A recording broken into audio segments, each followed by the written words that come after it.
So we have simplifying positive and negative numbers here. I just hate the idea that it sounds like I'm being sarcastic. This is really easy. It's just usually taught wrong. For example, we have 10 minus 18 is equals to. I cannot tell you how many people get this problem wrong. This is the way I do this. Let's look at a problem like this first, just to make it.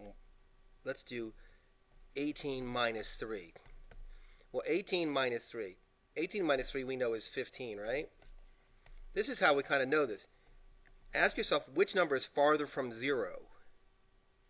Well, positive 18 is farther from 0, so that's where the positive sign comes from. Then just do your regular subtraction and get your number. So let's look at this. Let's look at this 10 minus 18 problem.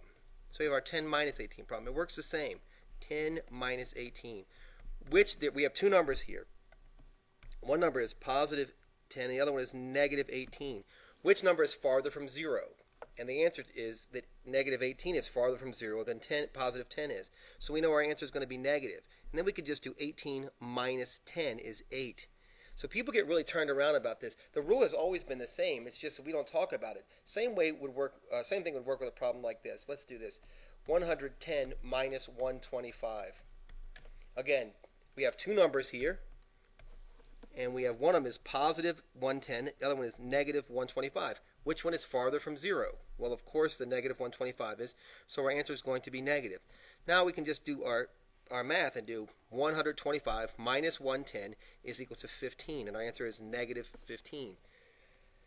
I hope that you're seeing this a little bit. And I feel bad, like somehow or another I'm making fun. I'm not making fun at all. This is a problem that lots of very good mathematicians have. They never got this right. So we have 6 minus 19. 6 minus 19, same thing. Which number is farthest from 0? The positive 6 or the negative 19? Again, the negative number is, so our answer will be negative. And 19 minus 6 is 13, isn't it? So our answer is negative 13. I hope this is helpful to you. The other thing I see is this, and people get all freaked out about this, and it's really just one of those things, you just simplify it before you get there. A problem that looks like this. Something like 1.5 minus negative 8. And the way I do this is I just look at this for a second. I pretend like there's a little multiplication problem happening, and there is, before I get started. And it's this negative sign times this negative sign. And a negative times a negative is a positive. That's all I did. Now I'm going to go back and just do the math the way I want to do it anyway, which is 1.5 plus 8. So this positive right here came from the fact that I did negative times a negative is a positive. And, of course, the answer is just 9.5. So I'm hoping this is making some sense to you. People get really, really carried away with it. Let's do just a couple more problems quickly, like 23 minus 30, for example. So 23 minus 30. What number is farthest from 0? Well, we're going to go through this the right way.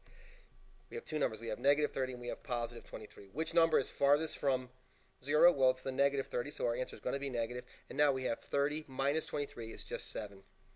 Okay, you guys, I hope this is really helpful, and I don't usually do a lot of calculus and trigonometry questions, but this is a problem that I see over and over and over again, and I just want you to know there are easy ways to tackle it, and one way is to do something about it, so good for you. Hey, thanks for watching.